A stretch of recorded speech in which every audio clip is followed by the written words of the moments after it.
Deixa eu ver se estamos ao vivo. Tem um pequeno delay. E aí eu fecho essa daqui? Não, eu posso fechar a outra lá do YouTube, né? Pode, só se você quiser. Bom dia, gente, tudo bom? Estamos aqui com outra mesa na semana Morrison 90 para, né, celebrar o que seriam os 90 anos e o que são os 90 anos dessa escritora maravilhosa, Toni Morrison. E antes da gente partir para a mesa e partir para a apresentação, que é aquilo que interessa, eu vou dar alguns avisos de ordem prática, que eu sei que muita gente da graduação gosta de saber, que são certificados. Sim, a gente faz certificados, a gente emite certificados, mas eles não são fake, eles só demoram para acontecer, porque muita gente manda e-mail para a gente, e aí demora até a gente chegar no seu.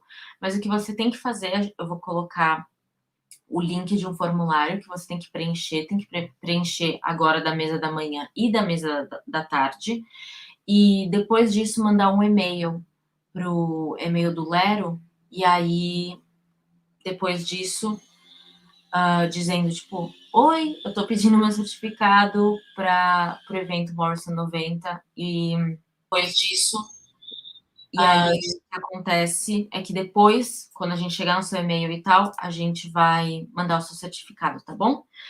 Mas é isso, gente. Se vocês tiverem alguma dúvida sobre questões formais, só comentar e a gente responde com a melhor das nossas habilidades. E é isso. Boa apresentação a todos. E agora eu passo a palavra para Carol, que vai apresentar a nossa primeira professora da manhã. Bom dia, gente. Obrigada, Carol. Bom dia, gente. Eu que agradeço, na verdade, eu sempre digo que é uma honra poder participar de eventos assim. E de verdade é uma honra poder falar de Toni Morrison, que escreveu, como todo mundo sabe, o meu livro preferido da vida, que é O Olho Mais Azul. Então, tá aqui para ouvir falar de Toni, poder falar sobre Toni, saber ainda mais sobre essa mulher tão poderosa, essa preta tão importante para tanta coisa nas nossas vidas, pensar de verdade questões como escrevivência, legado, ancestralidade, que me são tão caras e são tão caras a tanta gente que está vendo, é uma honra e é um prazer. Bom, eu vou mediar essa mesa, né? Na verdade, vou tietar essas professoras, muito mais do que mediar. Eu estou aqui mais para ouvir vocês e para dar mais ou menos uma organizada na conversa, mas de verdade a gente vai fazer uma conversa. Quem vai começar falando vai ser a professora Natália, eu vou apresentá-la, e aí, professora, dá seu show e depois, por favor, vocês estão, por favor, podem mandar perguntas e comentários, porque a gente gosta demais. Bom, então essa mesa, né, linda, chama, é a primeira mesa de hoje, né? Chama Feminino e Irmandade. O trabalho da professora Natália chama Of Woman Love, Toni Morrison Protagonists. Eu creio que a professora vai fazer a apresentação dela em inglês, mas a gente dá um jeito de se entender. Só para, então, poder apresentar a professora Natália, vou pegar aqui o texto. Pronto. Professora Natália Fontes de Oliveira é professora do Departamento de Letras da Universidade Federal de Viçosa e coordenadora do Grupo de Pesquisa Mulheres e Ficção. Ela é formada em Letras pela Universidade Federal de Minas, formou em 2007, possui mestrado, que ela concluiu em 2011, pela mesma instituição, e doutorado pela Purdue University em 2015, nos Estados Unidos. Ela ainda tem um pós-doutorado pela FMG, pela Stanford University e pela Goethe University em literatura de autoria feminina e literaturas de expressão inglesa. Os interesses da professora de pesquisa estão dentro da área de literatura comparada e literaturas de expressão inglesa. Inclui temas que têm a ver com literatura, mas também tem a ver com literatura contemporânea de autoria feminina, estudos de gênero, literatura afro-americana, distopias e escrita de viagem, ou seja, tudo a ver com essa discussão de hoje. Professora Natália, muito obrigada pela presença e, por favor, faça a sua apresentação que a gente está louca para te ouvir.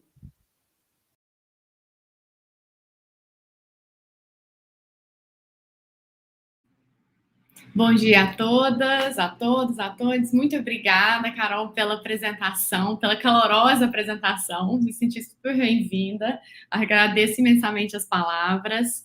E eu preparei a apresentação em inglês porque eu estava na impressão de que as outras convidadas também estariam apresentando em inglês, então a gente faria esse diálogo nesse sentido. Mas, claro, fiquem à vontade de fazer as perguntas ou comentários em português, e qualquer coisinha depois da apresentação também a gente volta em alguns conceitos, se o caso for necessário. Mas, então, vamos lá. Começando, primeiramente, eu gostaria de agradecer, né? I'd like to thank o Laboratório de Estudos do Romance da USP, Universidade Federal de São Paulo, especially Mariana Oliveira and Beatriz, who contacted me about the talk.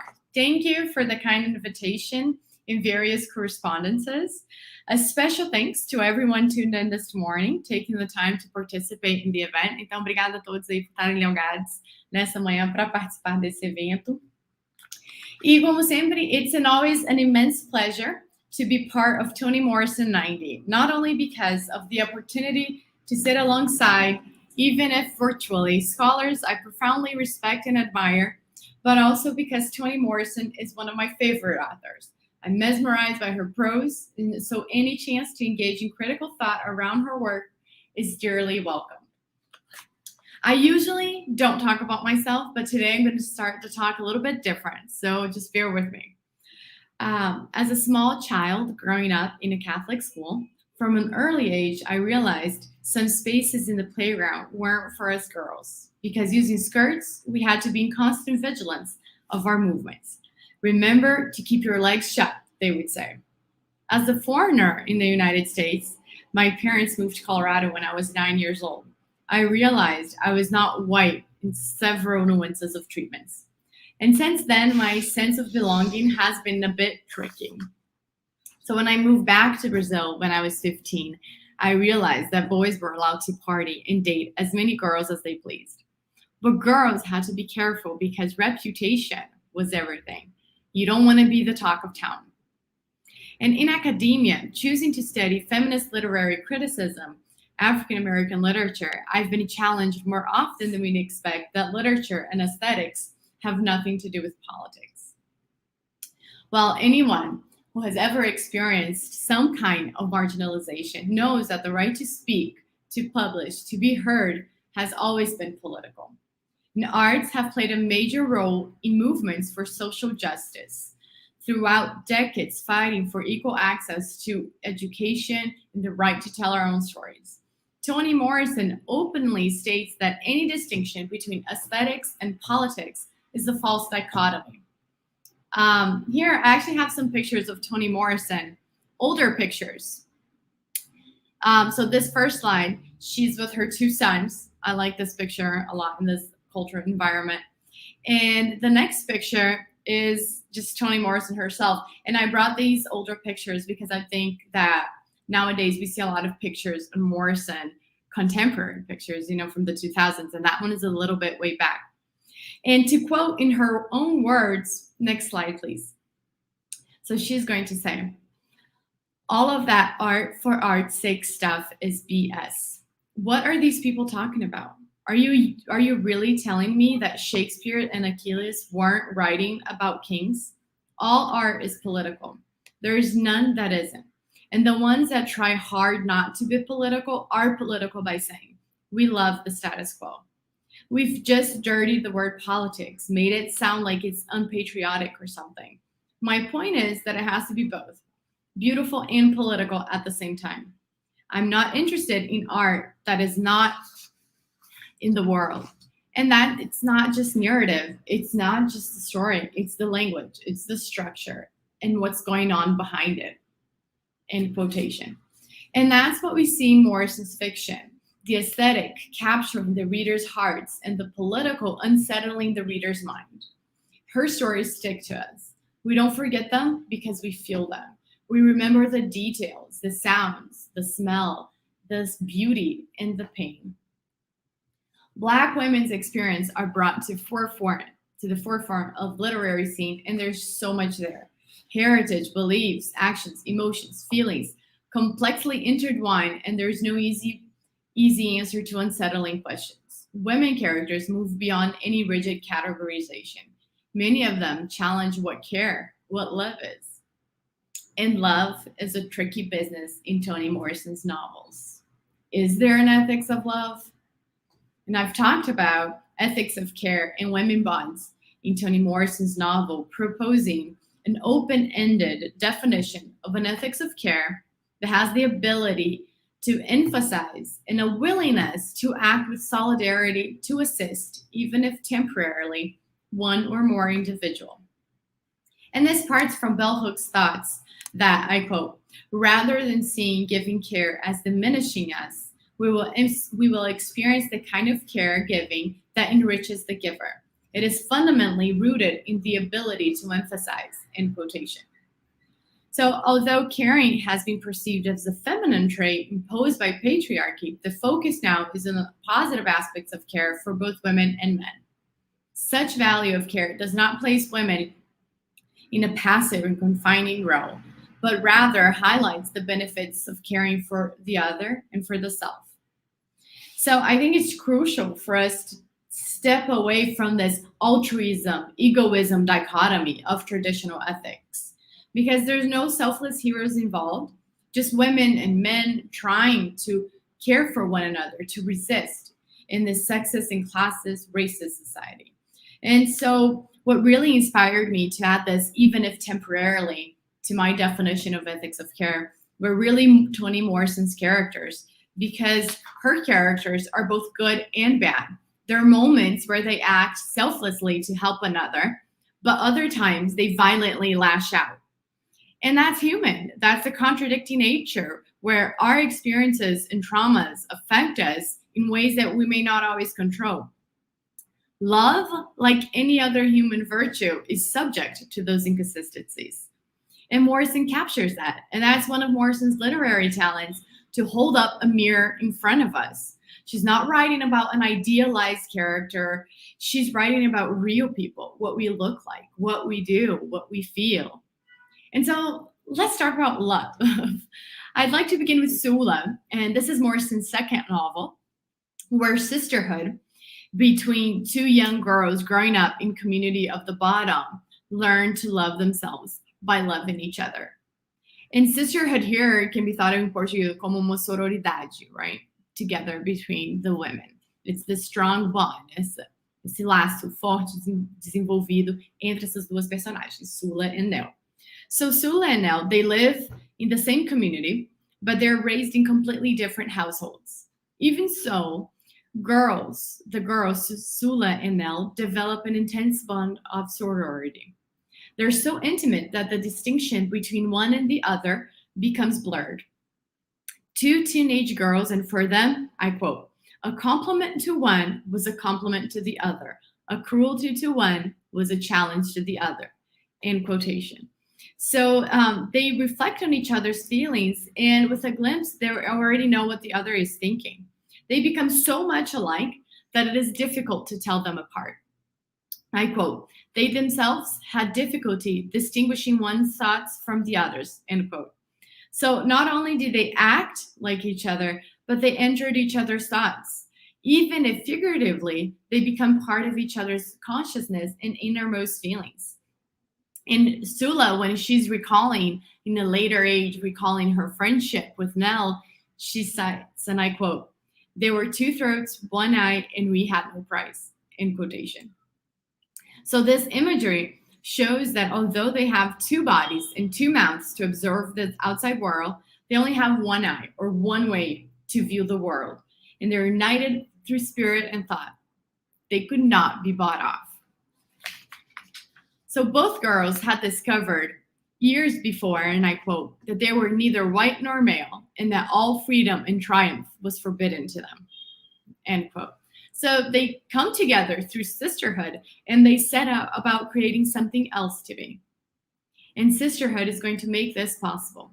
Together, they find the courage, and their mutual admiration inspires them to develop alternative and positive subjectivities. So for Nell, she starts to like the way she looks. In the novel, we see how Nell's mother, Helen, is determined to correct her daughter's wide nose. and constantly tells her daughter to pull her nose with a clothespin. É aquele grampo, assim, né? De pendurar roupa, para apertar o nariz, para afinar o nariz. E a mãe dela her mother is hoping to straighten and get rid of her this particular black braid. And Nels obeys her mother and incorporates this habit. But this changes when she meets Sula. So her love for Sula is so genuine, and she finds Sula so beautiful and strong that she starts to like her own looks because she looks just like her. So she sees herself in Sula. In her sisterhood bond, she likes her so much that she starts to like herself as well, the way that she looks. And after she met Sula, Nell's gonna slid the clothespin under the blanket as soon as she got into bed because straightening her nose no longer interested her. For Nell's mother, just like the white nose, her natural hair has got to go. So although Nell is able to hide the clothespin, her mother continues to straighten her hair. And I quote, "There was still that hateful hot comb to suffer through each Saturday evening." End quote. But for Nell, this activity had lost purpose. Smooth hair, straight hair, no longer interested her. After getting to know Sula, she discovers herself naturally beautiful girl and does not desire to change her blackness. Nell starts to accept who she is, and her friendship is free from compulsions that restricts or disregards the self. Sisterhood is going to allow her to express herself and accept her appearance as a black girl, and black becomes beautiful. Black is beautiful. For Sula, sisterhood is going to be an opportunity for her to feel cared for, to feel important, because Nell looks up to her. For Sula, and I quote, "who could hardly be counted to sustain any emotion for more than 3 minutes," end quote, she learns to be more consistent, more careful with Nell. In another example, Sula is upset, closed in her room, and Nell's presence and voice changes everything. I quote, "Nell's call floated up in the window, pulling her hair away from dark thoughts back into the bright, hot daylight," end quotation. So in this sense, sisterhood comforts Sula and allows her to forget her negative experiences. Metaphorically speaking, Nell is a ray of sunshine in Sula's experience. Some critics actually suggest that the sisterhood between Nell and Sula is marked by a sexual overtone. Barbara Smith suggests that, I quote, that Sula works as a lesbian novel, not only because of the passionate friendship, but also because Morrison's consistently critical stance towards heterosexual institutions, male-female relationships, marriage, and family, end quotation. So I do believe that it is possible that the two girls have this sexual encounter as they discover each other's bodies and their own bodies. And the scene where they're digging a hole together can imply this sexual involvement between the two girls. I quote, I think this is in the next slide. Acho que está no próximo slide, in the next slide. Right. They lay in grass, their foreheads almost touching. Sula's head rested in her arm, an undone braid coiled around her wrist. Underneath their dresses, flesh tightened and shivered in high coolness. The girls are lying together and they slowly touch each other as Sula rests on Nell's arm, and a reference is made to coolness they feel, suggesting they're experiencing a different sensation. The two are completely in tune, então eles estão em perfeitas sintonias e sentem esse frescor, os músculos apertarem por entre a perna. In concert, without ever meeting each other's eyes, they strolled the blades of a twig, up and down, up and down. Nell found the thick twig and pulled its bark until it was stripped to smooth, creamy innocence. Sula looked about and found one too. When both twigs were undressed, Nell moved easily to the next stage and began rearing up rooted grass. In this repetitive movement, the reference to the nakedness of the twigs, their natural identification with each other, can suggest that the girls are sexually discovering each other's body and their own bodies. Nell and Sula do not even need to talk or look at each other to understand what they're doing because they're so intrinsically connected that their actions are almost one. Thenora Hudson Weems describes sisterhood as this, and I quote, a sexual relationship between women who confide in each other, end quote. So Sula and Nell's possible sexual interaction does not jeopardize their bond. On the contrary, it makes them closer. It brings them closer together. Their sisterhood helps them discover their own bodies, discover their sexualities, and their bond, their love, it just knows no boundaries.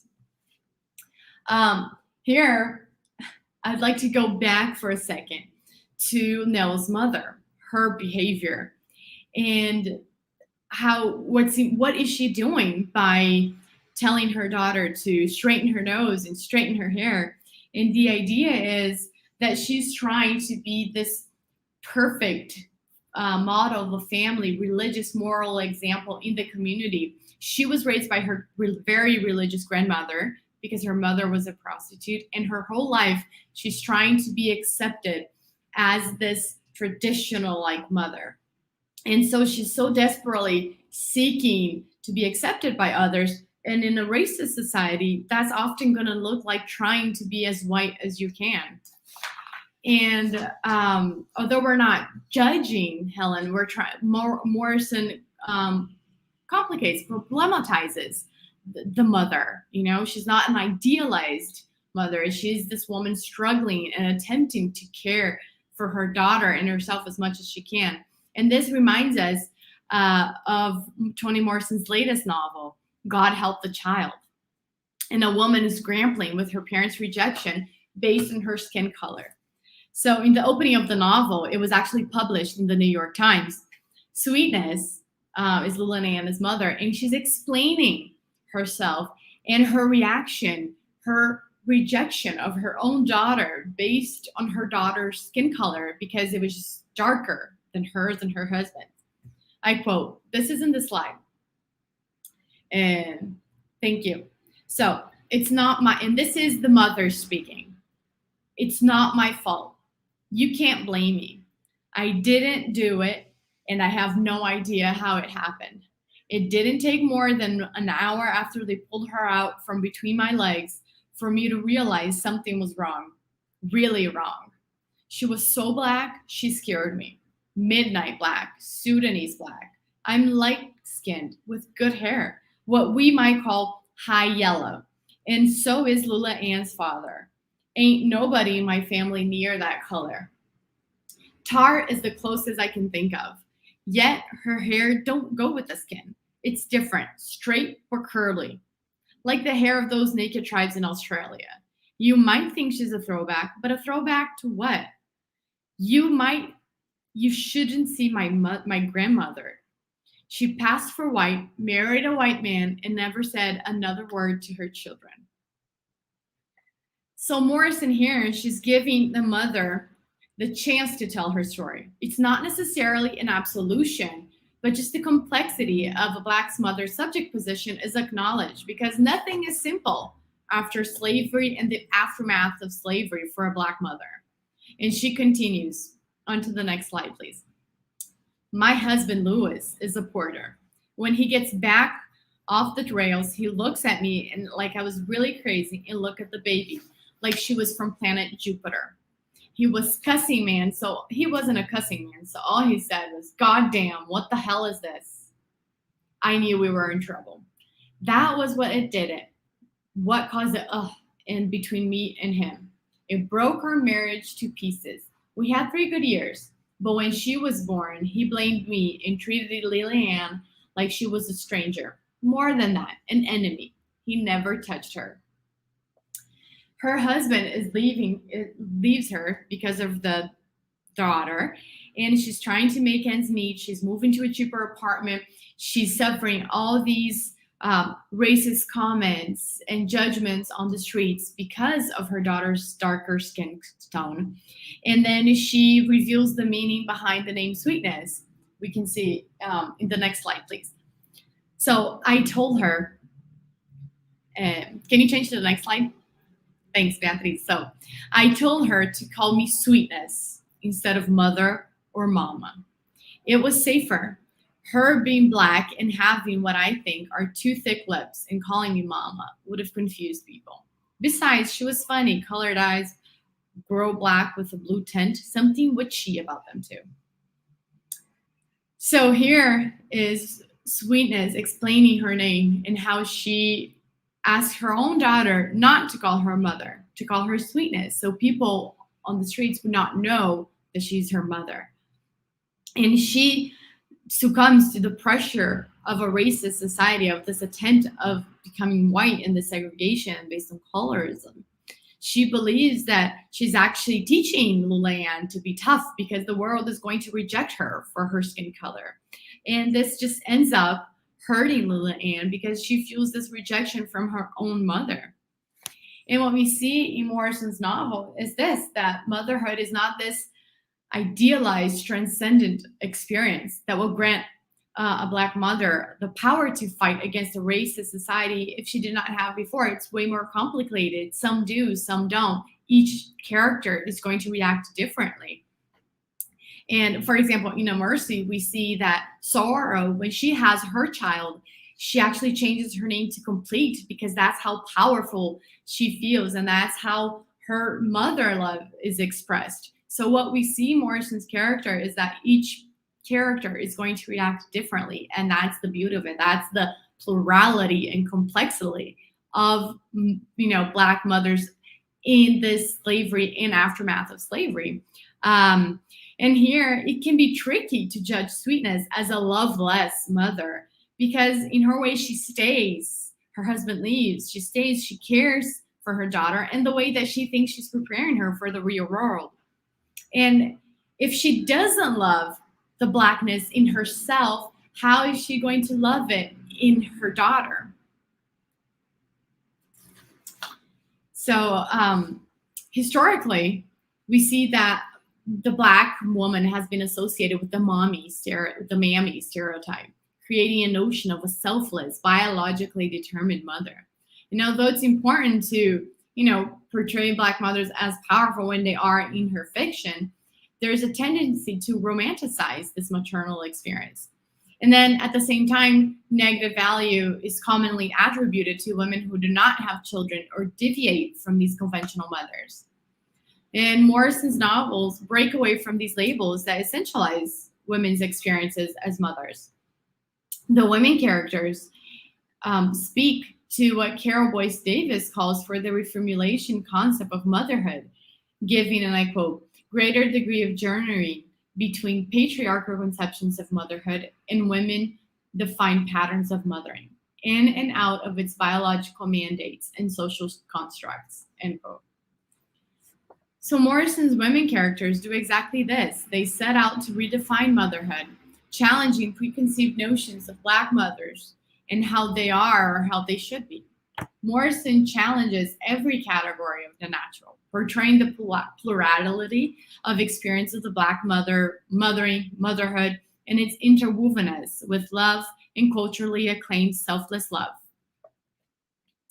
And now I'd like to look at another novel, Mercy. And this was published in 2009, and it echoes Toni Morrison's Nobel Prize winner, Beloved, as once again, motherly love escapes simplistic definitions. So A Mercy was published in 2009, as I said, and it takes place in the 17th century. So in the beginning of the colonial period in the United States. Slavery then starting to become a recurring business and to increase profit and establish a consolidated market. Enslaved mothers had no right or claim over their children, and motherhood became an important empowering tool for Black mothers. What we have, one of the main characters, Florence, she's taken away from her mother at a very early age. They're in Don Ortega's farm, and Jacob is a tradesman who needs to collect some money.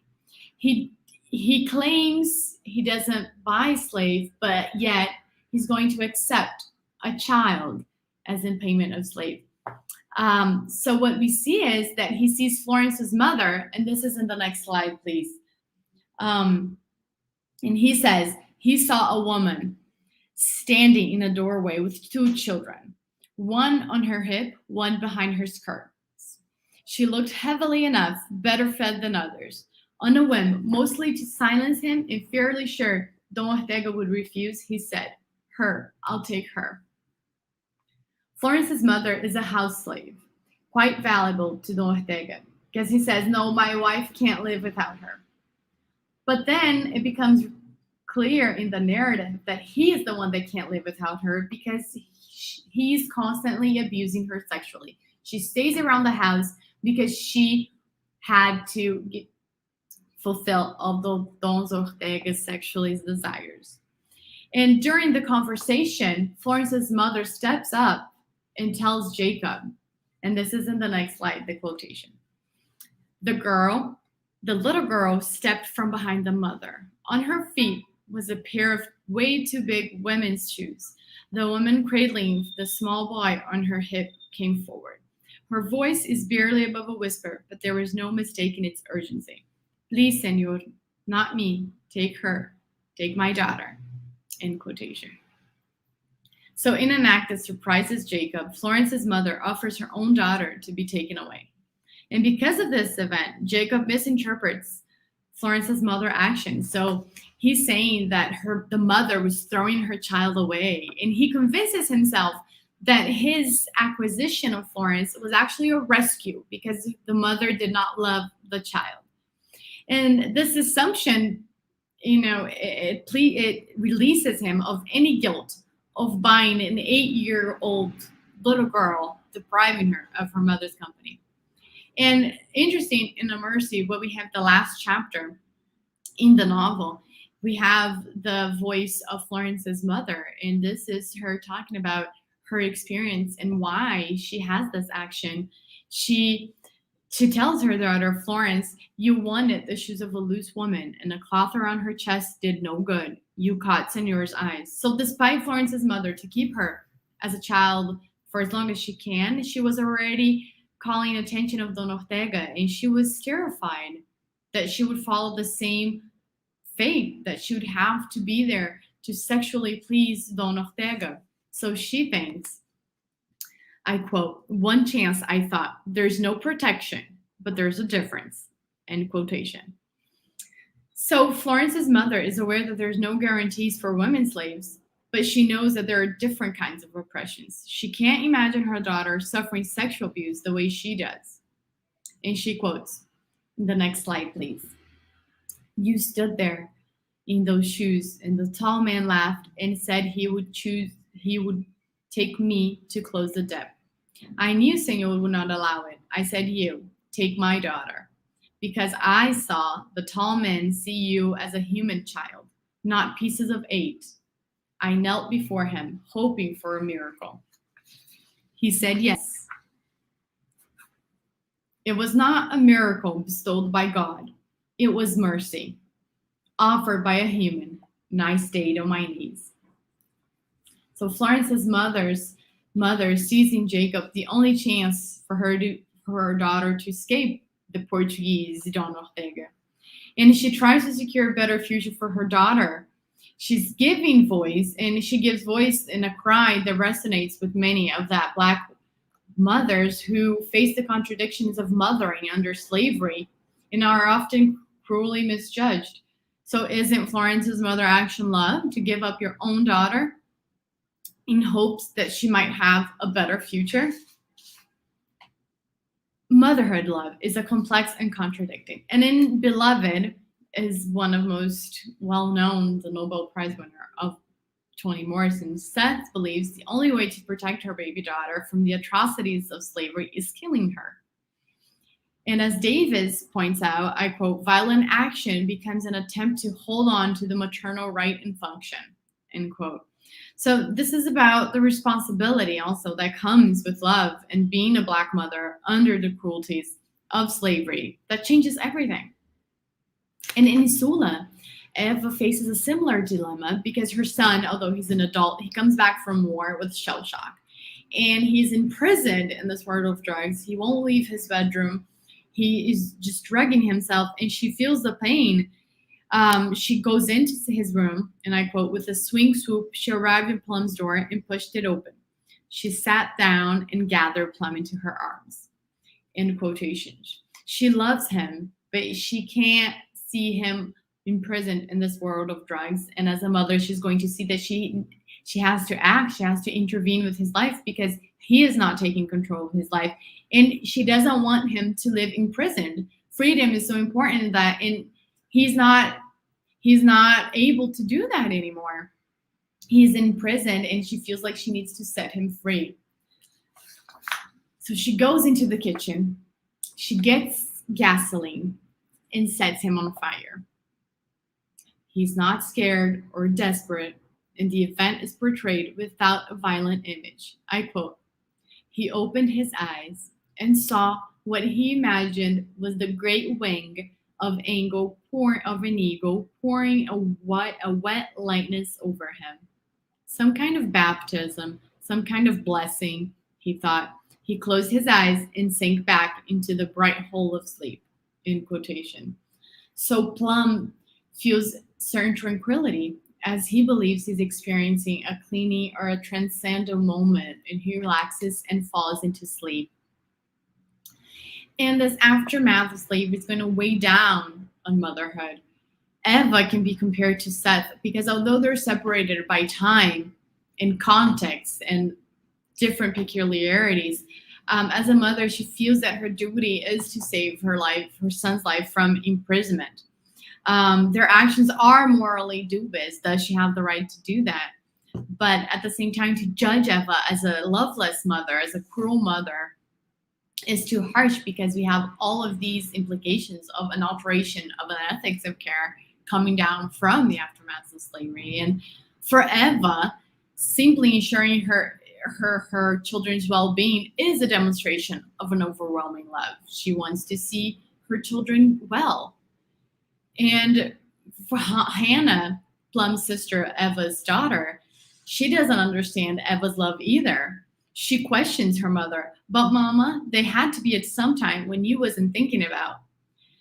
And Eva interrupts her and replies, I think this is in the slide. And Eva's going to reply her, "No time. No time. There wasn't no time." Is it in the next slide? I don't know if I got lost. Yeah, that one. No time. There wasn't no time. Not none. Soon as I got one day done here came a night. With you all coughing and watching so TB wouldn't take you off. And if you were sleeping quiet, I thought, "Oh Lord, they dead." And I put my hand over your mouth to feel the breathing was coming out and you talking. And what you talking about? Did I love you, girl? I stayed alive for you. Can't you get that through your thick head? Or what is that between your ears? Heifer? So Hannah, she doesn't understand the context from which her mother is speaking and the arduous days and nights that Eva has to make sure her children stay alive. For Eva, this is the ultimate expression of love, and experiencing this feeling of rejection, Hannah actually lets us impact her own feelings for Sula. She detached herself from Sula. Hannah is going to interpret her mother's response according to that conventional romanticized idea of a motherly attribute that would suggest that if a mother loves, she has to express herself, she has to say it, she has to pamper her children. And that's not what love is for Eva. And in fact, Eva loves her children so much that when she sees Hannah burning alive in the yard, she jumps from up the top of the roof of the house to save her. And this is the next slide. Eva knew there was no time. Eva knew there was time for nothing. I think I was the one that changed the orders, but so this is when Eva sees her own daughter burning in the yard, and she just goes, "Eva knew there was time for nothing in this world other than the time it took to get there and cover her daughter's body with her own. She lifted her heavy frame up on her good leg, and with fists and arms smashed the window pane. Using her stump as a support on the windowsill, her good leg as a lever, she threw herself out the window. Cut and bleeding, and she clawed the air, trying to aim her body towards the flaming, dancing figure." In quotation. So Eva is in her bedroom on the top floor of the house, but she doesn't hesitate to jump and try to reach Hannah to help and save her. Eva's desperate attempt to save Hannah illustrates the immensity of her love. There is no limit to Eva's love, and yet Hannah is unable to see this. And these contradictions, this miscommunication, this rather erroneous interpretation of love, this often happens, as we were saying, because of all of these peculiarities of the plurality and the experiences of the characters. Love is always more complicated between what one expects it to be, how one expresses, what one sees, but what we do see, that love is there. And really quickly, the girls told me about 40 minutes. I would just like to spend a brief moment talking also about romantic love. And Florence's love, this is in the novel Mercy. In Florence is the child that we were just talking about, and now she's a teenager. And Florence's love for the blacksmith, she develops this love and for the blacksmith, and her desire for him becomes this obsessive love. She's so obsessed with him that she says, and I quote, "With you, my body is pleasure, is safe, is belonging. I can never not have you, not have me." End of quotation. So Florence believes that her mother gave her away because she did not love her. And this is going to negatively affect her throughout her life. And she's going to cling on to the love of this blacksmith. That's the name we get the character, right? And this romantic love becomes obsessive. And we see here that my body is safe, is belonging. So she's finally gonna feel like she belongs, but she's actually having all these obsessive compulsions to be with the blacksmith because she believes her mother rejected her.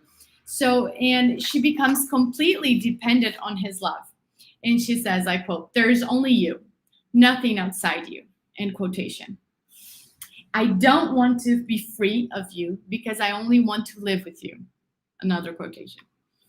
And she can no longer imagine a life without the blacksmith. She forgets entirely about herself, longing for a deep, unbreakable bond with him to be the center of his attention.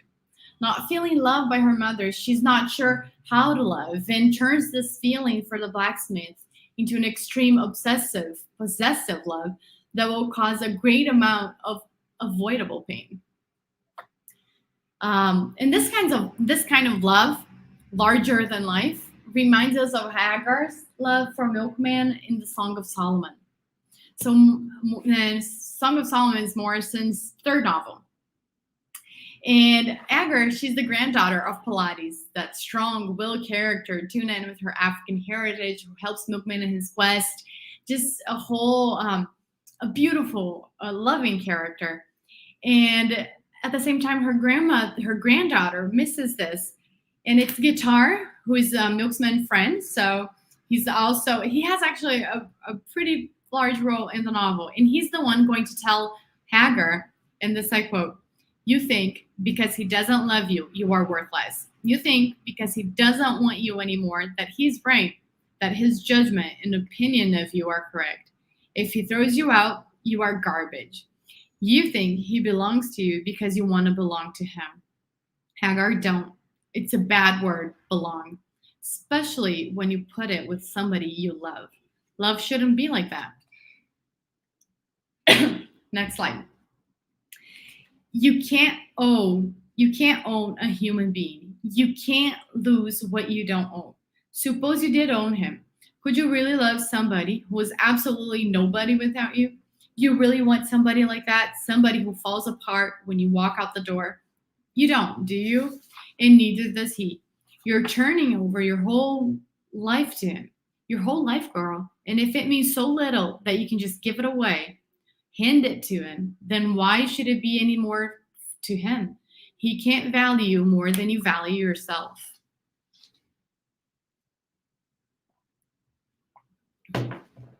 Guitar expresses his feelings for Hagar, and having a rather wrong reflection of love, its characteristics, its limits, he generally talks about the importance of loving oneself and welcomes someone to love you back. And he actually confides in her, and he goes, everything I've ever loved left me, everything I've ever abandoned left me. But she's not really paying attention. And Guitar is going to go even further. He's going to question Pilates' caregiving, which is so radical because we associate her with the selfless love. And this is in the next slide. Neither Pilates nor Reba, and that's Hagar's mother, knew that Hagar was not like them. Not strong enough like Pilates, nor simple enough like Reba to make up life as they had. She needed what most colored girls needed. A chorus of mamas, grandmas, aunts, cousins, sisters, neighbors, Sunday school teachers, best girlfriends, and what all to give her strength life demanded of her and the humor to which to live it. And Guitar has this audacity, this ability to challenge Pilates' care as a grandmother, which is often puzzling for readers because Pilates represents this ultimate care and cultural heritage and acceptance. Even in her deathbed, she says, and I quote, "I wish I'd known more people. I would love them all. If I'd known more, I'd love more." I end quotation. So she loves people without judging according to society's paradigm. She loves them unconditionally. And despite this, Hagar is not touched by this love. And Guitar welcomes this reflection. Is there one ideal love, or different people need to be loved differently? Different people love differently. And it, just as a side note, Pilates did have more of this connection with community. She had the love of her father, and after he passed away, her brother Malcolm raised her, and the distancing of her from the community came on later in life. In Hagar, she grew up without this connection to community, and maybe community love is also fundamental. As Guitar suggests, growing up with a chorus of mamas and grandmas and best girlfriends. And here, another parallel we can make is with Paul D, and we see the importance also of male characters in this questioning of love and reflections about what love is, and loving ourselves and then loving the other. And a parallel that I want to make is with Paul D in Beloved when he tells Seth, and I quote, and this is in the slide, he leans over and takes her hand. With the other, he touches her face. "You, your own best thing, Seth. You are." He's holding his fingers and holding hers. So this is when Seth is thinking that her daughter is her best thing. And she says, no, you are your own best thing. And again, resonating to that self-love. And love is meant for the other, but it's also fundamentally made for ourselves. To love oneself with all our faults we so dearly know and sometimes want to write from can be one of the greatest acts of love. So Morrison's first published novel, The Bluest Eye, ends with the reflection on love. This is on the slide. Love is never any better than the lover. Wicked people love wickedly. Violent people love violently. Weak people love weakly. Stupid people love stupidly. And it could be that love is this materialization of the core of the characters. Yet Morrison's characters will take us beyond that because no one is inherently good or bad, wicked or saint. And before we open up for discussions and other talks, I leave with one reflection myself. Is Paul D right when he says that Seth's love is too thick? Or, as the ending of the novel suggests, thin love ain't love at all. This was it. Thank you. Muito obrigada a todos. Acho que tem slide de referência e tudo mais. Obrigada.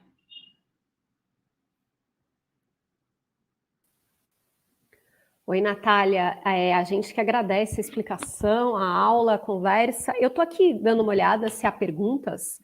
Como eu ainda não vi nenhuma, eu vou aproveitar para fazer a minha pergunta, o meu comentário.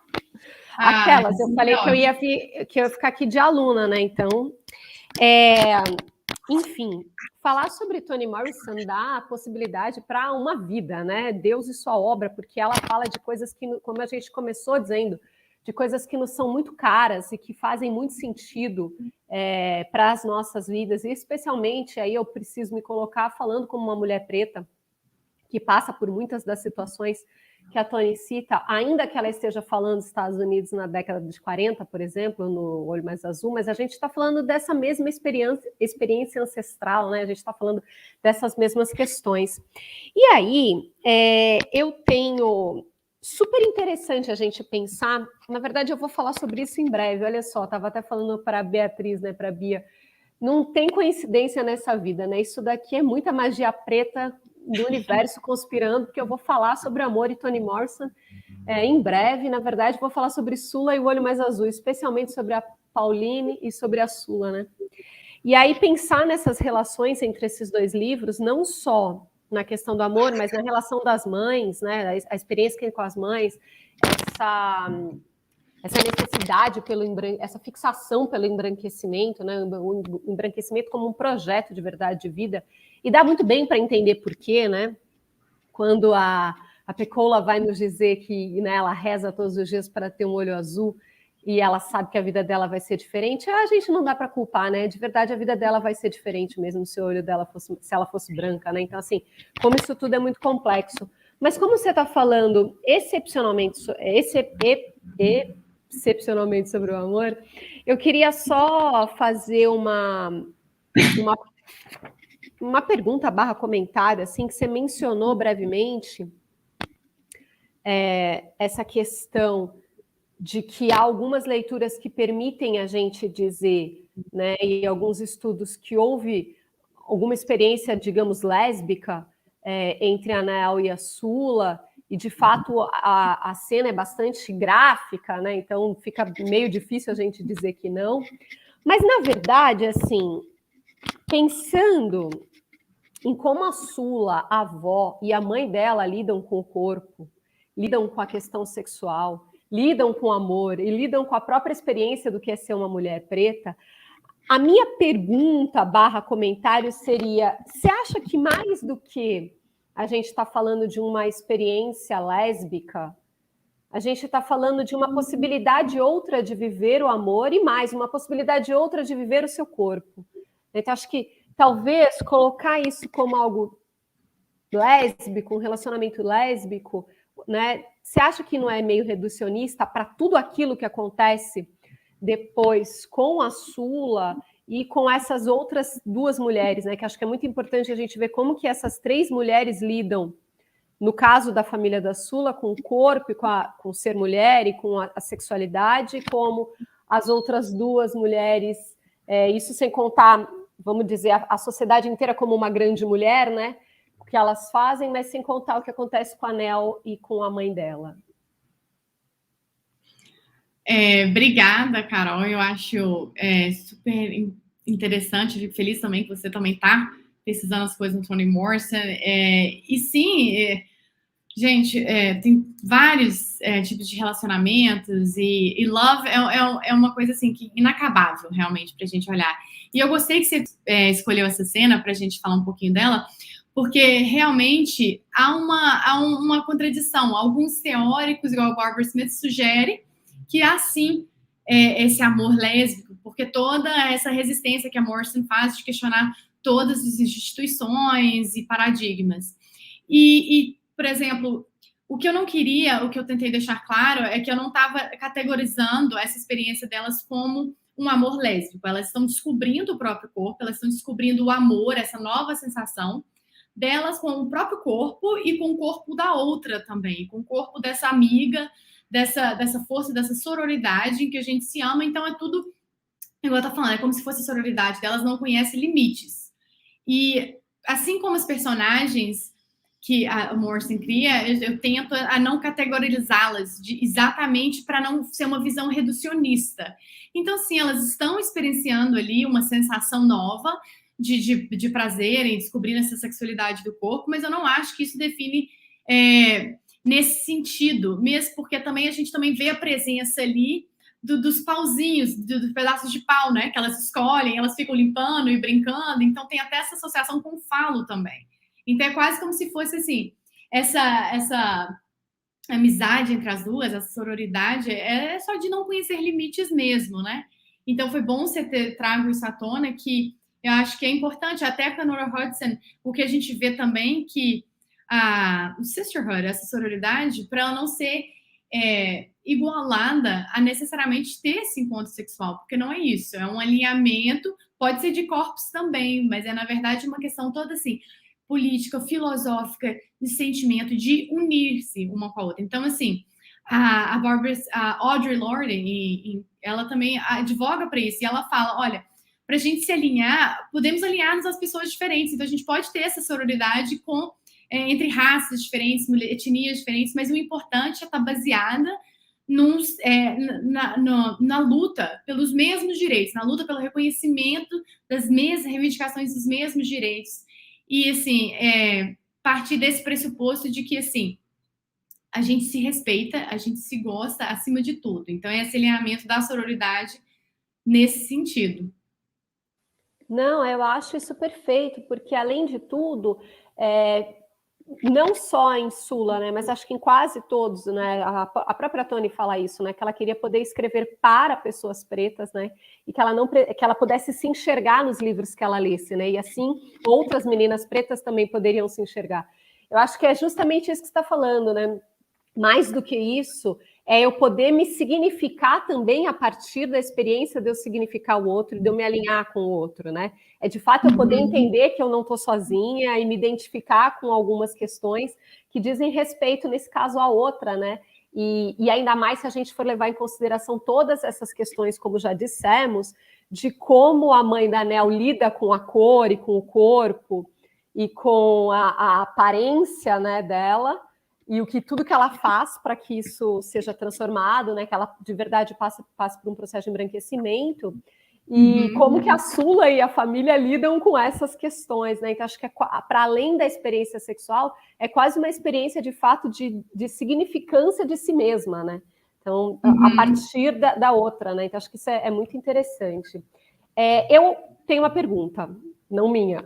Eu poderia ficar conversando com você a tarde inteira, mas que ótimo. Outras pessoas, conversarei, mas outras pessoas também estão aqui na mesa. Todo mundo está te amando, te agradecendo pelas suas gente, subindo. imagina. Ela realmente é maravilhosa. E aí tem uma pergunta da Vitória Ramos, que é: professora Natália, há algum motivo formal, né, para que você tenha optado por não abordar jazz na sua apresentação de hoje? Como você encara os laços amorosos presentes na relação marcada pela traição? São duas perguntas, então, né, na verdade. Não, sim, ótimo. Obrigada pela pergunta, Vitória. E, na verdade, não. E, assim, gente, sempre quando eu vou falar do Toni Morrison, principalmente hoje, é sempre uma escolha muito árdua do que a gente vai falar, do que a gente não vai falar. E aí eu separei, tinha umas 30 páginas para falar, e eu falei que não dá tempo, eu queria ter entrado muito mais. E aí jazz também tá em outro período, em Harlem, né, em 1990, tem várias coisas de musicalidade, de língua, de relacionamentos amorosos complexos também. E você vê que eu falei um pouquinho disso só no finalzinho, porque eu não aguentei não mencionar. Mas eu acho que quase que teria que ser uma outra palestra para falar desses relacionamentos. E a traição é um aspecto complicado, né? Porque a gente observa até em Sula, que Nel e Sula, que são melhores amigas, tem esse laço de sororidade. Depois que Sula sai, vai fazer a universidade, ela volta. E a Nel está casada. E a Sula vai trair, né, a amizade, ou, digamos assim, né, ela vai ficar com o marido da Nel. E aí, como que fica justamente essa traição, né? Não tem esse laço de sororidade, ele é rompido. E aí, Morrison traz todos esses questionamentos pra gente. Nós vamos julgar a Sula para falar que o que ela fez implica que ela não liga para a Nel, que ela queria machucar a Nel. Como que a gente vai fazer isso com essa personagem? Não tem como, porque o que a gente vê, e o que eu gosto de falar é que assim, a Morrison, ela vai lá, ela pega um espelho e taca assim na nossa cara. Ela não desenvolve personagens idealistas ou românticas que são, assim, maiores, mais do que a vida, e são todas dedicadas 100% e nunca cometem erros. O que ela faz é mostrar pra gente do jeito que a gente é, com os nossos erros, com os nossos acertos, e tão complexos que são essas relações. Então, assim, Sula, ela já vem desse todo contexto em buscar quem ela é nessa sociedade. Ela tenta, quando ela volta, né, ela já está completamente incorporada na comunidade, então ela também sente a falta de Nel, e é quase como se fosse essa coisa dele, esse ato dela ficar com o marido dela, é quase como se ela tivesse, na verdade, querendo não o amor dele, mas querendo o amor de Nel, querendo de novo ela pertencer ao Nel. Então é muito complexo a gente julgar esse tipo de traição, porque tem muito mais coisa aí do que aparentemente a gente vê. E Morrison, ela faz isso, ela questiona todas essas regras, esses contratos sociais que a gente faz. Quem ama não trai, quem ama não mata. Então, ela vai desmantelar, ela vai questionando tudo e vai reescrevendo qual o significado de ser uma mulher negra, de ser um homem negro, e ela vai complicando isso tudo. E eu acho que isso é uma das riquezas da obra dela. Esse talento literário que ela tem de trazer personagens reais para a literatura e deixar a gente ficar pensando e repensando. Eu tô vendo que ela tá falando aqui que a professora chegou. Eu acho que uma coisa talvez que, só para fechar a Vitória falou que sim, só o Toni é um mundo e só isso já justifica não ter falado de jazz hoje. Mas só para fechar aqui, né, eu acho que talvez uma das coisas mais interessantes, quer dizer, se é possível falar o que é mais interessante em Toni, mas pensando nessa questão mesmo de como ela aborda e apresenta esses personagens, eu acho que de uma certa forma, ela de verdade reivindica a humanidade, né, desses personagens e demonstra a humanidade desses personagens quando ela não nos torna nem super-humanos, que não daria para falar sobre, né, ninguém atingir esse nível, mas também ela não nos torna sub-humanos que éramos, né, como apresentados à época, que também não daria para falar sobre quase bestas. Então é muito interessante ver que ela bota, né, as pessoas na categoria de gente. E gente, como você disse, é complexo, é muito mais do que bonzinho e malzinho. No caso da Sula, a justificativa que ela dá é maravilhosa, né? Ela mesma fala, eu nem me lembro, como é que foi, o que aconteceu? Não foi nada, aquilo ali foi só sexo, porque de verdade é o que você está dizendo, para ela, a relação que ela tem com o anel é muito mais do que transar ou não transar com o marido. O cara é um babaca que estava lá naquele momento e, ok, deu pro gasto. Na própria casa que ela cria, né? A relação da mãe dela com a avó com sexo é completamente assim, sem... Ela aprende com a mãe desde muito cedo que sexo não tem essa importância. Não. Então, assim, não é aquele evento, não, e tanto quando ela morre no final do livro, a última frase dela é, olha, e não doeu nada. Eu mal posso esperar para contar para a Nel. Então, exato, é muito maravilhoso, né? Como de fato ela entende coisas como sendo de verdade significativas para a experiência humana e a experiência da vida dela, e entre essas coisas o sexo não está, né? Como ela também entende amor de outra maneira, que aí de verdade amor te faz pensar em outras questões que não apenas trair ou não trair, porque isso não está no campo da traição para ela, né? Sim. Meninas, a gente tem outras perguntas ou vamos para a próxima aula?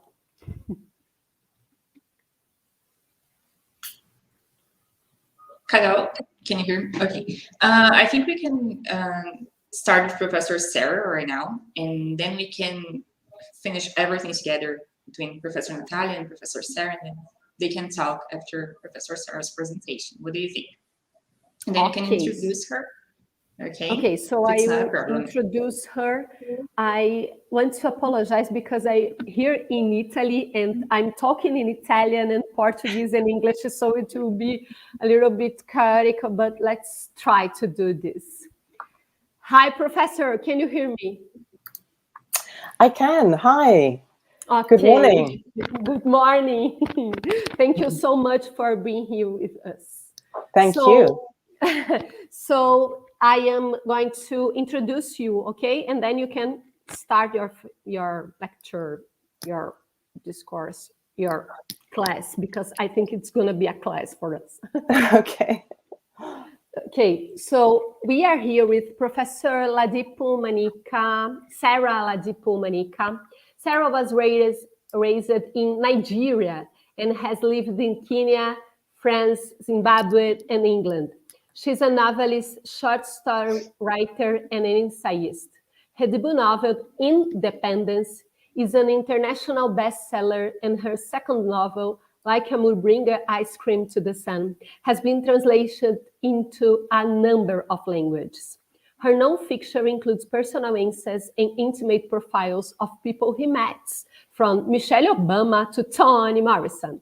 He holds a PhD from University of California, Berkeley, and currently teaches literature in San Francisco State University. So, Professor is going to talk to us about Toni Morrison. Please, Professor. Thank you so much. Thank you so much, and bom dia. I wish that I could speak in Portuguese, but the language that I'm going to use is English today. And it's such an honor and a pleasure to be with you. It's very early where I am. I'm based in San Francisco, so I hope I sound awake. And thank you so much for that lovely introduction. I'll just add that I wear a number of hats. So I am a writer, as you'd mentioned, a novelist. I write fiction and nonfiction, but I also wear a hat as someone who loves to encourage other people who are writing. So I'm involved in a number of platforms, a writing residency and other platforms that support writers, and particularly writers whose voices and stories haven't been heard as much as others. So this is particularly women and writers of color. And I'm also an academic, although I have to say right now I'm focusing on my writing, so I'm not actually teaching. So my presentation today may be a bit unconventional and not quite academic enough, but let's see. So I'm going to start by saying that one of my favorite pieces by Toni Morrison is her Nobel lecture. It is a profound meditation on language, and it's a piece that I return to. You can easily find it on the web. I listen to or I read every year. So if there's one thing that you remember from what I say today, it is, do look up Toni Morrison's Nobel lecture. She begins that lecture. So that lecture was given on December the 7th in Stockholm, 1993. She begins the lecture with, of course, thanking the Academy. And then she says, and I quote, "I believe that one of the principal ways in which we acquire, hold, and digest information is via narrative. So I hope you will understand when the remarks I make begin with what I believe to be the first sentence of our childhood that we all remember, the phrase, 'once upon a time.'" I looked this up. I think in Portuguese you say something like "era uma vez," once upon a time. So in the spirit of sharing stories, with the time that I have, I want to just share a few stories, most of which revolve around an afternoon that I was lucky enough to spend with Toni Morrison a few years ago. So a few years ago, I went to Toni Morrison's home with my friend and the journalist Mario Kaiser. And we went at around the time of the publication of her last novel, God Help the Child. And we'd gone to speak to her about that. And so I'm going to tell you a few stories from that time. And I've chosen to focus on the notion of celebration. So celebration of Morrison herself and of her work, and particularly focusing on moments of sort of everyday joy. And I'm using the word jollof. So the title of my presentation is Jollofing with Toni Morrison. And I'll just take a step back and say, because this will provide important context, I think, that I live in San Francisco, I live in California, but I'm someone who comes from sort of a number of places, Nigeria and England, principally. And the word jollof is a Pidgin English word that you'll hear particularly in West Africa. And it is both a noun and a verb.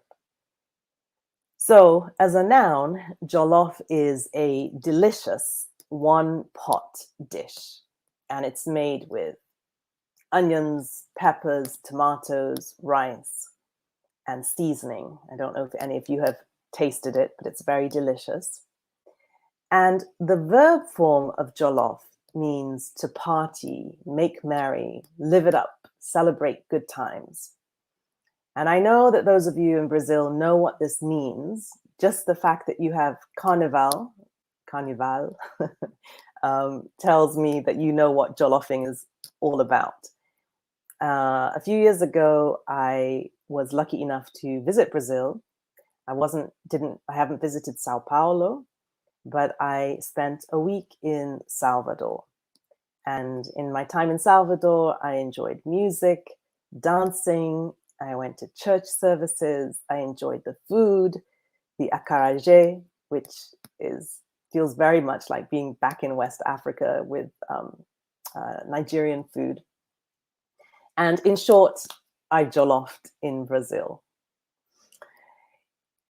In 1976, in an interview with Robert Steptoe, Toni Morrison said this, and I am quoting. She said, and remember, this is back in 1976. She said, frequently, what I found so lacking in most Black writing by men that seems to be present in a lot of Black women's writing is a sense of joy, in addition to oppression and being woman or Black. There is a sense of comfort in being who one is. There's an expression of good times, not in the sense of going out somewhere. There's a scene in Sula where the women are just having some fun, talking to one another. That kind of joy. In Lucille Clifton's generations, there's that sense of fun and joy. In Toni Cade, there's that sense of high-spiritedness. I don't mean comedy and I don't mean jokes, but part of this business of living in the world and triumphing over it has to do with a sense that there's some pleasure. So again, I'm channeling this notion of pleasure and sharing with you some stories featuring joy based on the time that I spent with her. I'm going to start with a recent time, though. September 2019, about 2 years ago, I was attending an open book literary festival, or the Open Book Literary Festival in Cape Town, South Africa. And while I was at the festival, someone came up to me and said, "What did Toni Morrison's house smell like?" So I had just been on stage, along with several other writers, talking about Toni Morrison. And our panel represented a rich diversity of writers, actually writers from, I'm going to hold up a book, writers who all contributed to this wonderful book, New Daughters of Africa. And together we brought together a spicy mix of different literary genres, generations, and nationalities. And there we were in South Africa, a country with its own complicated racial history. And, you know, it was in this context that we were talking about Toni Morrison. So after the panel, when someone said, you know, what did Toni Morrison's house smell like? The question both surprised and delighted me. And it took me back to those 2 years earlier in 2017, April, when I was in Grandview on Hudson in New York, in Toni Morrison's house.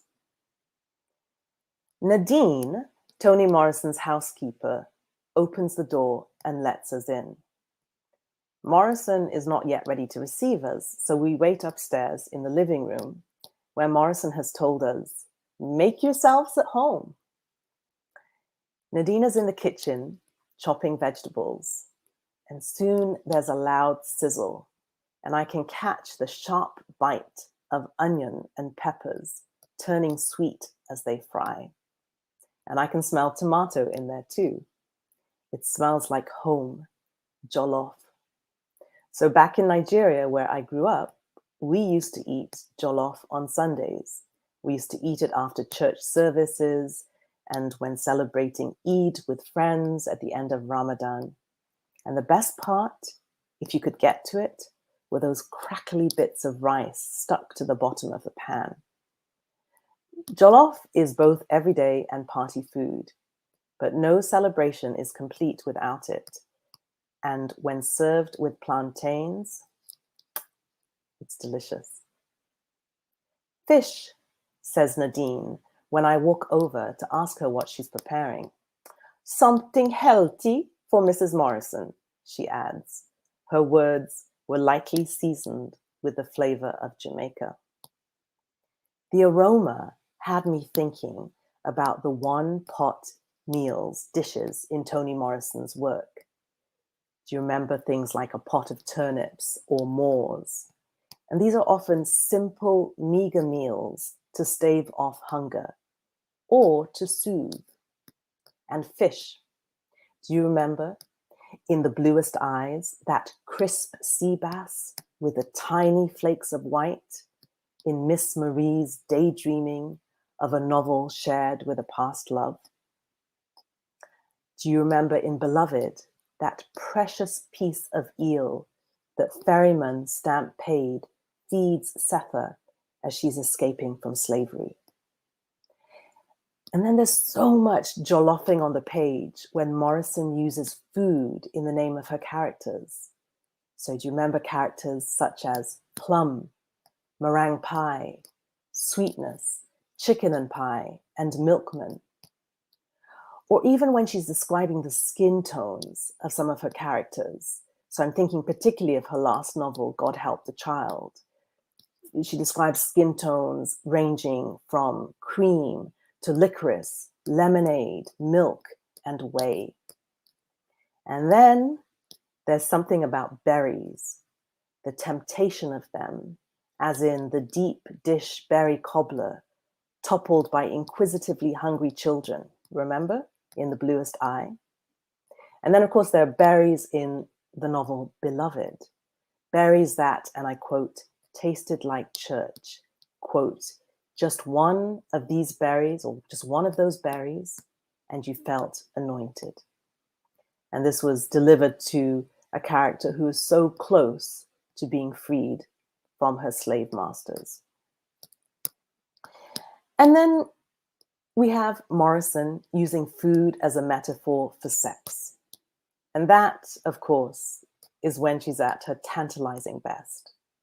From the sexual suggestiveness in the eating of an ear of corn, from that memorable scene in Beloved, I quote, how loose the silk, how fine and loose and free.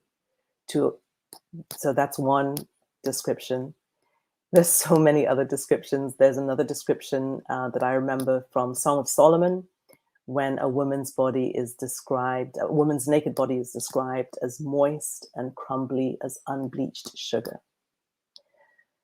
So Morrison's word work is sublime, and every mention of food hints at a longing that simmers just beneath the surface. Okay, so back to the afternoon at Toni Morrison's house. Nadine, her housekeeper, cuts short my reverie of food, and she tells us that Miss Morrison is now ready for us. As we walk downstairs to her study, the smell of lunch accompanies us. So for weeks, I'd been wondering what Toni Morrison would be like. It was one thing to have encountered Toni Morrison through her writing and to have watched her lectures and interviews, but it was a completely different thing to actually meet her in person. At the time of meeting her, I had just written a novel about a 74-year-old woman, and I was really curious to see what Miss Morrison would reveal about the experience of older age. I had heard that she was wheelchair-bound and often in pain, and I was hoping that she wouldn't be in too much pain or any pain on that day. So the first thing that struck me about her when I met her was that she looked like one of my friends. You know that feeling when you meet someone and you think, that person just reminds me of so-and-so and so-and-so. Well, it was the same thing for Toni Morrison. She has a light complexion, wide set eyes, and thick hair, just like a very good friend of mine. So she was already familiar. She felt already familiar. She had one of her silver gray locks hidden beneath her beret. I could see one of the locks just poking out, resting on the nape of her neck. And she exuded confidence from an erect and a still posture. and from her large stature. She was regal, even when occasionally just dabbing at a watering eye. So I begin by asking her how we should address her. Does she prefer Professor, Doctor, Mrs., Ms.? I like Toni, she says, smiling. Her smile portends a playfulness and an openness that remains one of my lasting memories of our conversation. Twice during the interview, we are interrupted by friends or family, and on each occasion, she introduces us as, quote, friends.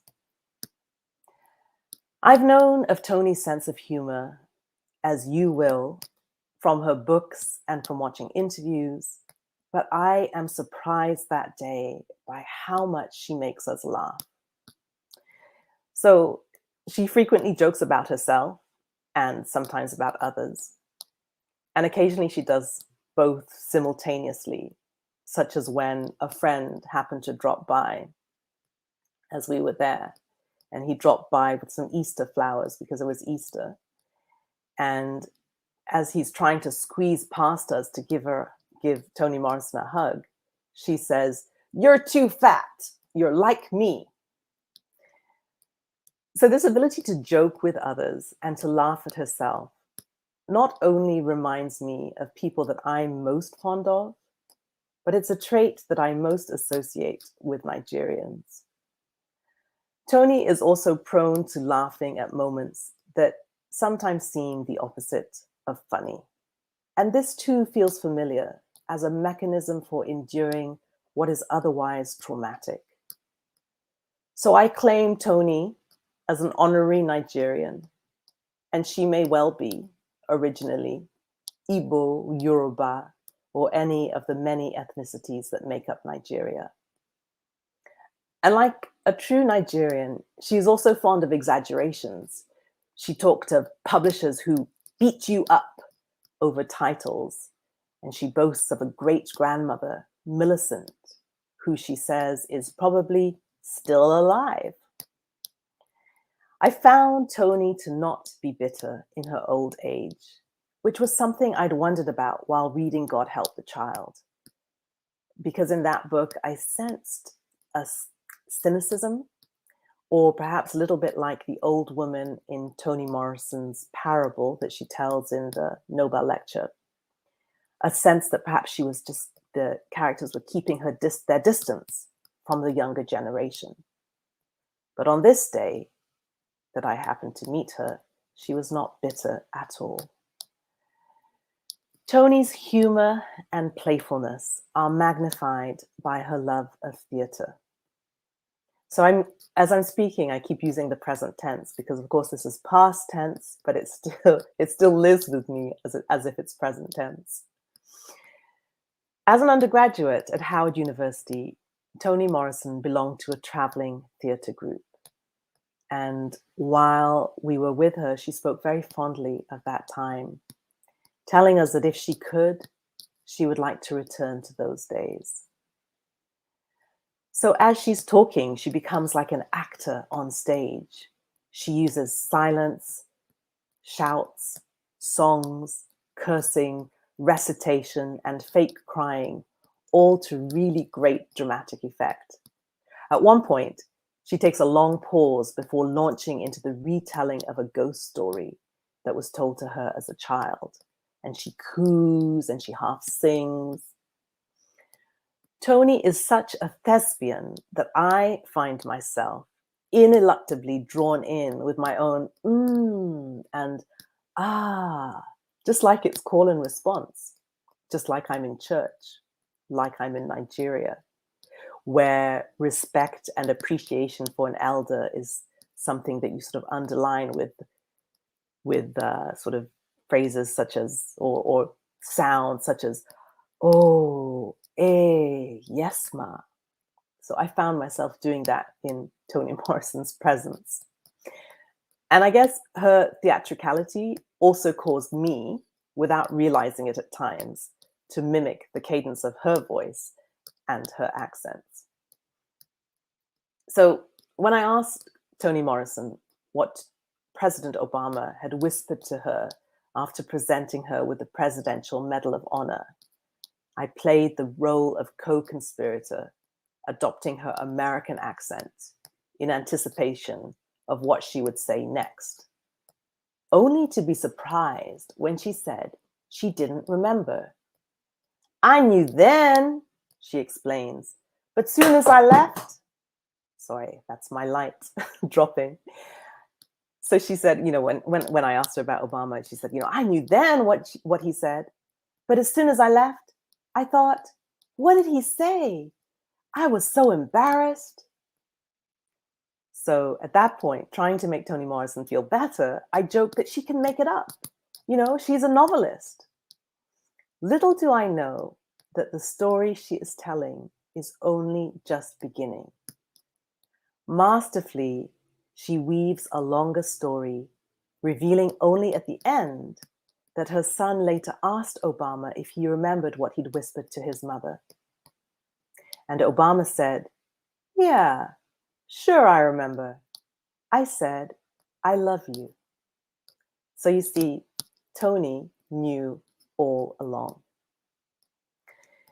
So on that Easter Sunday or Saturday, as friends and family drop by at Toni Morrison's house, unannounced, it takes me back to my own childhood. And my childhood in Nigeria, where we used to do the same thing over the weekends. We would just drop by to visit people. I don't know if you do that in Brazil, but you never arrived empty-handed when you went to visit people. So we used to take cakes and fruits and vegetables when visiting people. And when we were with Toni Morrison, her son turned up. And Toni Morrison said to him, what did you bring me? She was teasing him. And her son Ford said, well, she said, you know, what did you bring me? And she said, a sandwich. And her son Ford had not bought her anything to eat, but he'd bought her books. So this was something to satisfy a totally different hunger. And then when Toni's neighbor, Ned, dropped by, bringing this eye-popping bouquet of flowers, after the hug that I mentioned, and after an exchange of pleasantries, Toni asks Ned if he might bring her some food from his brother's restaurant. So the conversation goes like this. Seafood? You want seafood with pasta? Ned asks. Yes, says Toni. Okay, some pasta, some seafood? Yes, yes, yes, Toni enthuses. And a little dessert? Yes. Just for one? You're not having a dinner party, are you? Ned checks. And then there is where I join in, playfully suggesting that we stay for dinner too. And I tell Toni Morrison that we'd also planned to bring her a chocolate cake because I'd heard from various people that she loves chocolate cake. And then when I say I didn't bring it, she says, hey, what did you do? Feigning indignation that I hadn't brought her a chocolate cake. So I hope I'm painting a little bit of a picture of the character that I met on that day that was Toni Morrison, someone who was full of life, funny, theatrical. 2 years later, after that meeting, August 6, 2019. On the day that Toni Morrison dies, I am in London, Peckham, Southeast London to be exact, when I hear the news that Toni Morrison has died. I immediately set out on a walk, looking for a quiet place to process the shock. I find a church and I sit down outside on an empty bench. I wanted quiet, but I also yearned for the church bells to ring out in celebration of a mighty writer whose voice rang clearly in my head. I remembered again that Saturday in 2017 and how she had said to call her Toni. She told us about a novel that she was working on at that time. She had planned to call the novel Justice. And I remember, there with her at her home that commanded this incredible view of the Hudson River, of how she sat Like I said, straight-backed, magnificent. She was wearing black trousers, a kaftan, and a woolen cap. And I remember how excited we were to be in her study with her, welcomed by her gentle smile and her outstretched hands. "This is it. Yep," she said when we were with her and said, "Is this where you work?" She told us that in the novel she was working on, Justice, there was a slave owner named Goodmaster who made his slaves call themselves Goodmaster. The slaves kept the detested surname to make it easier to find each other in later generations, and 3 of the descendants were going to be her characters. She'd named the characters Courage, Freedom, and Justice. I remember thinking, we have not yet emerged from this struggle, and how much we still need justice. I often wonder if she completed that novel, Justice. I guess we will find out at some point. And I wonder whether justice can ever be complete. In the course of our interview, I mentioned James Baldwin. And when I mentioned him, Toni sighed lovingly and she called him Jimmy. And I remember what she wrote about what she wrote about Baldwin in the wake of his death. She wrote about his gifts of 3 things: tenderness, courage, and language. Toni Morrison also gives us these gifts, especially the courage to write our stories without a care for anyone's gaze. I remember the telephone rang as we were speaking to her and how her voice grew even softer and sweeter as she cradled the sound of her sister to her ear. And I remember the excitement she showed when her son dropped by to deliver those books, and how playfully she reprimanded him for cluttering up the coffee table with the books. And as I said at the start of my talk, I remember her Nobel lecture and the lines that I have committed to memory, and I quote, "Language can never pin down slavery, genocide, war, and nor should it yearn for the arrogance to be able to do so. Its force, its felicity is in its reach towards the ineffable." I'm going to say that again because that's such a powerful sentence. It's meant so much to me. Language, and again, this is a quote, "Language can never pin down slavery, genocide, war, nor should it yearn for the arrogance to be able to do so. Its force, its felicity is in its reach towards the ineffable." In that lecture, which I urge everyone to read if you haven't already, Morrison tells the parable of an old woman. And I remember the intensity of the questions that the woman asked, or that the woman is asked by the children who ask her questions in that story.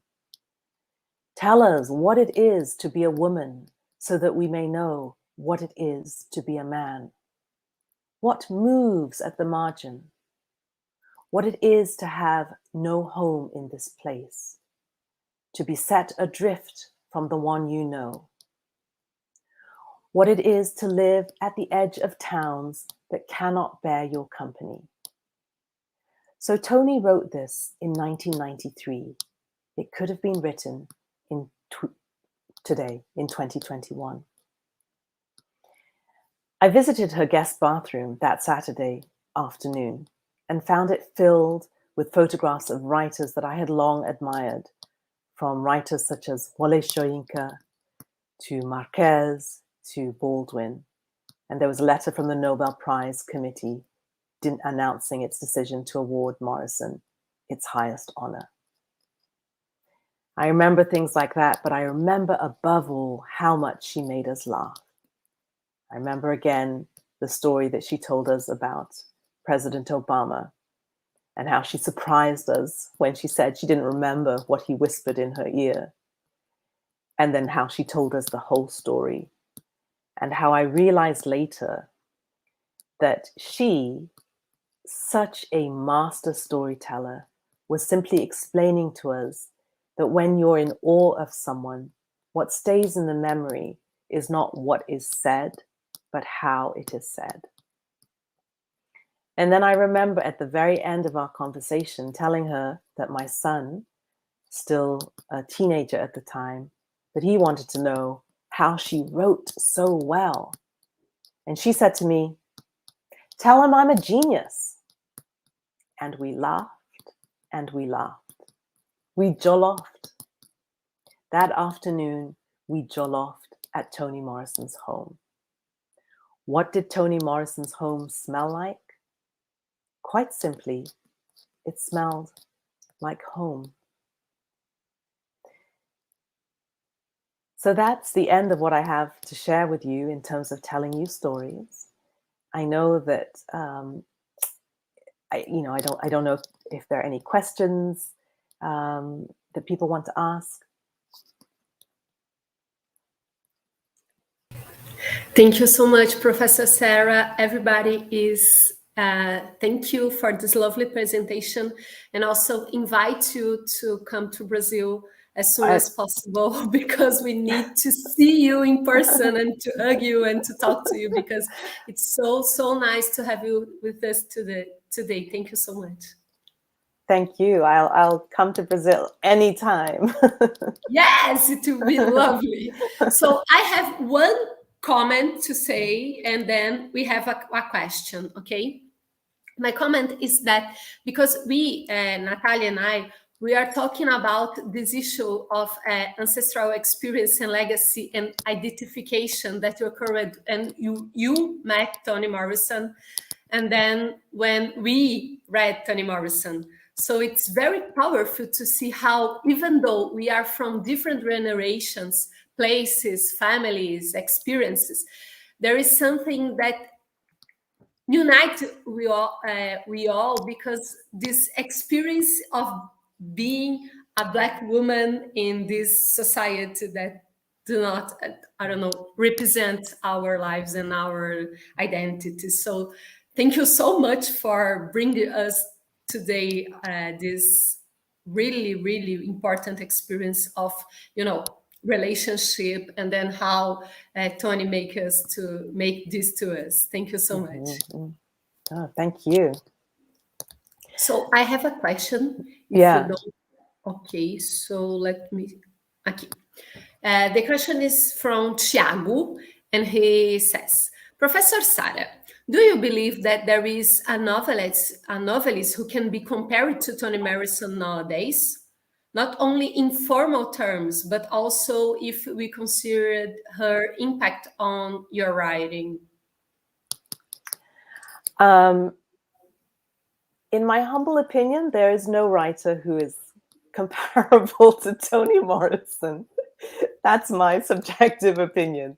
I mean, I don't know. Toni Morrison should have received the Nobel Prize every year, as far as I'm concerned. And I say that because not only was her word work sublime, she uses the word sublime in her Nobel lecture, her language was just incredible. But she, for me, almost set up her own canon of stories around a history of America, yes, that had not been told.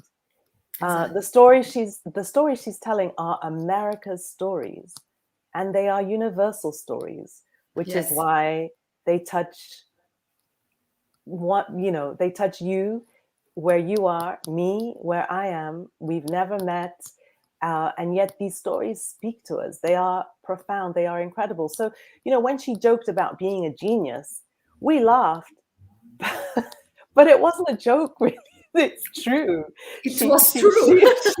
She was a genius. And I love the way that she just embraced that as well. I mean, I think the second part of the question is sort of a different question, which is, you know, asking a question about writers who have impacted my own writing. And there are many writers that have an impact on my writing. But I always say that in terms of my writing, I am inspired not only by those who write, I'm inspired by storytellers who tell their stories through song, through film, through artwork, through dance.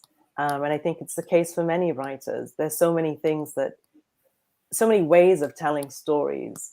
And for me, you know, there are so many musicians, for example, particularly for my first novel, which is infused with a lot of music, that just kind of inspired me. So yes, so I'm continually inspired by a huge range of writers and just artistic encounters.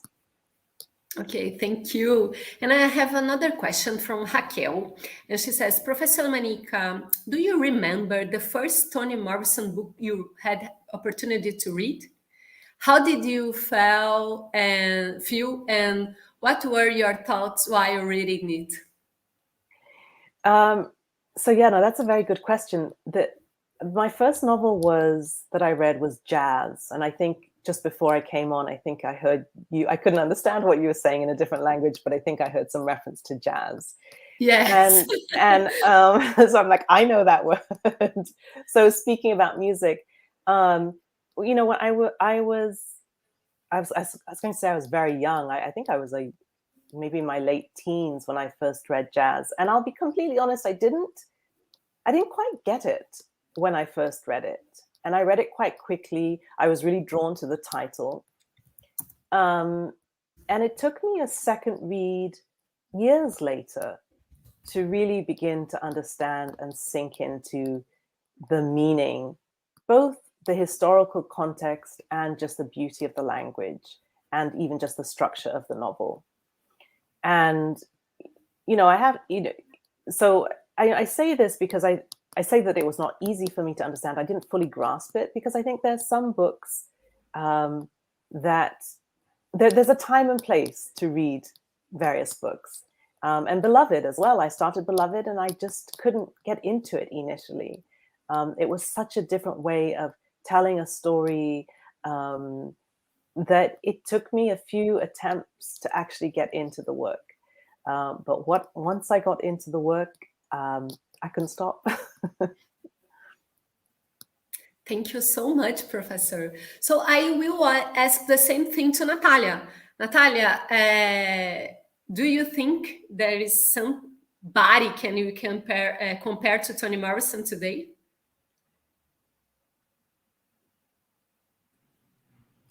That is such a difficult question, right? Because every writer has their own style, and they bring different things. I'm just so honored to be in the table, and with Sarah, I'm admire of your work. So if we can compare with anybody, we would compare it with Sarah. And like her short story in Independence, it talks about interracial love, and we were talking about love today earlier. So there's a lot there too that, maybe we could make those, comparisons and dialogues, like she's saying, were influenced by different writers and different works. And I think it's so magical how different arts inspires us differently, literature and visual arts and music and smell. And I love the way that you were folding the characters, and how Morrison describes using a lot of food imagery and the smell also when you arrived in her house. And I kept on thinking, you came to Brazil, I'm not sure if you had the opportunity to try our galinhada, because maybe that resembles with jollof, and it's that dish with rice and peppers and onions, and that smell just kept me thinking, I think it is, and little pieces of chicken, and how that also informs our literature and the way we write, the way we perceive the world. So yeah, I'm just so happy to be here. Thank you so much, Sarah. No, thank you so much. And right back at you. And I think what you described as that dish, I thought I had tasted something like jollof in Brazil, but I couldn't couldn't remember what it was called, and I didn't want to be making it up. As fiction writers, we can make things up. Yeah. But you have the brilliance, and we do see that a lot of Western African dishes, and a lot from Nigeria. There's a lot of influence in Brazilian cuisine. So dishes that we think are truly Brazilian, we see that there's all this mixture with African and indigenous. And I think galinhada, maybe that's what you tried, right? Doesn't it sound familiar? Yeah. Maybe. Yes, it sounds very familiar. And I think, just talking about influences, I do know that Morrison spent some time in Brazil. I can't remember when, but I'm sure that whatever her experiences were in Brazil, there are traces of that experience. There must be in her writing as well. We hope so. Yeah. Well, I think, I don't know if I'm remembering correctly, but I think she heard a story in Brazil, which was the impetus for one of her novels. I think it was an apocryphal story in the end. I think it was her novel Paradise. So yeah, I think, for me, one of the things I should say about Toni Morrison is, and one of the reasons this is so exciting for me is, I think there's a fair amount of scholarship and writing about Toni Morrison's impact on particularly American writers and readers, but not so much internationally. And so, even when I was in her home, I kept thinking about, how much this reminds me of West Africa and sort of connections with West Africa. And so I know that, just as we're saying, her work has touched so many people and affected so many people globally. And so this kind of international global impact is something I feel hasn't really been talked about as much as it could be. So again, congratulations and thank you for this conference, which is so important. Oh, thank you for being here with us. Natália, people want to know what was which was your first book on Toni Morrison also? Oh, well, I also started, I think Sarah said she started with jazz. My first reading was The Bluest Eye, and it just stuck to me. And I had to read it a couple of times. It was in literature class, and it just felt like it's just there's so much there that at first I wasn't quite comprehending, and it just mesmerized me. And from then on, I started. But yeah, that was my first contact. Yes, so do I. So we have another question to Professor Sarah. And this professor, Toni Morrison, wrote an essay that although there are some difference between self-remembering and fiction, there are also some similarities. The main distinction for her is not between fact and fiction, but between factual and true. Could you comment a little bit about this truth in her literature? Between fact, could you comment? So the first part of the question again is, do you mind just repeat? Okay. Some difference between self-remembering and fiction. To repeat? Although there's some difference between self-remembering and fiction, there are also some similarities. And then the main distinction for her is not between fact and fiction, but between factual and true. And can you comment this question of about what is true or not so true in her literature? And if it's mirror, Yeah, for me, and I think I'd love to hear what you both think. I think for me, what has just been said speaks for itself. Just on a very basic level, her stories, her novels don't have to be factually true. They don't have to have actually happened in the actual facts of the story to ring true in terms of the importance of the experience and the stories that they are telling. And we see this even again as people from around the world, as these stories resonate with people. People can say, this feels like my story. So, when Toni Morrison is writing a story, she doesn't know about your life, my life, but she writes a story that speaks truth. It speaks truth to power on one level, and it speaks truth about experiences, feelings that many of us share and that we experience in different contexts. So I think, I don't know if that's an answer, and I would love to hear Natalie or Maria what you think. Yeah, I guess similar along those lines. And I think also Morrison continually emphasized that she was a reader, and she likes to write stories that she would like to read. So oftentimes she's writing stories that she felt there was a lack of. The example when she writes Sula, and it's like, where's that that role of sisterhood and women bonds?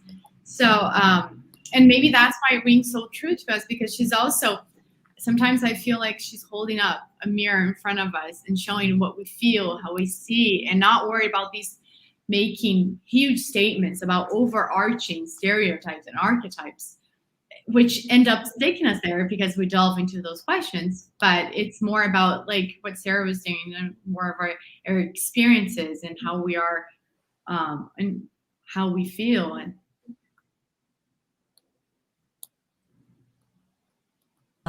guys, I think the same. We sorry, can be inspired by, sorry, we can be inspired by some facts, but what is life? It's always a fiction of our experiences, always fictionalizations of our experience, interpretation of our own experience. So narrative is this. I think it's so magical because of this, so magical because of this. So we don't have to talk what is true. So we are just evolving too many narratives and too many interpretations and too many experiences. And this, in how we tell this, I think it's more important than it's true or not true. I think, I just want to add to that. I think what you said about, what is truth, I think the other aspect of this, and this would be a whole other conversation, is dealing with this notion of memory. And, what do we remember, and the different ways of thinking about memory. And there's so many ways that you can come at a story. You can tell a story in one way, and you can tell a story in another way. And it's not that one story is more truthful or factual than another. It's just ways of seeing and ways of remembering. And but again, memory and Toni Morrison, that's a whole other lecture. We'll have to do it again then. See, in Brazil. Yeah, in Brazil. Next time, guys. I'm really sorry we have to cut it short now. But I just brought myself and Mariana here because we usually say thank you prior to everything, but both Natalia's presentations and Sarah's presentation, they were just so inspiring to us, and I guess to everyone who's watching and everyone who will watch in the future.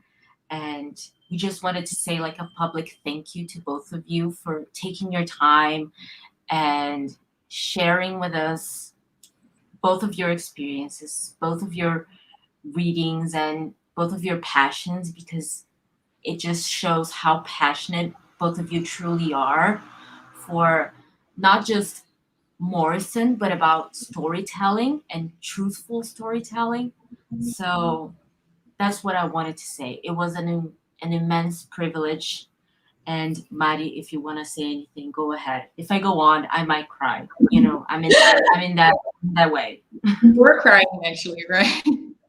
They were not seeing that, but we were crying. But Professor Sarah, Professor Natalia, we would like to thank you for this amazing opportunity, for joining us in this event. And it is such an honor I mean, we couldn't be happier with this board, with everything we listen here, and I have no words, but I don't know, I have no words to say that, but thank you so much for this amazing, amazing, amazing opportunity. Thank you.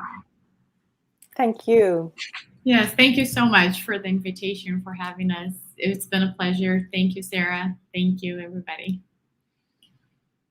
Okay, and so bye everyone. Thank you, Carol, also for taking your time and like mediating the whole conversation. And hopefully next time we'll do this in person.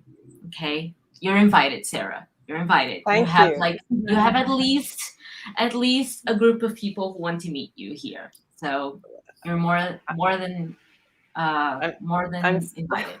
I'm so excited. I'll see you soon then. Yeah, see you soon, guys. Thank you very much. Bye. Thank you, everyone. Bye. Thank you so much. Bye. Bye-bye.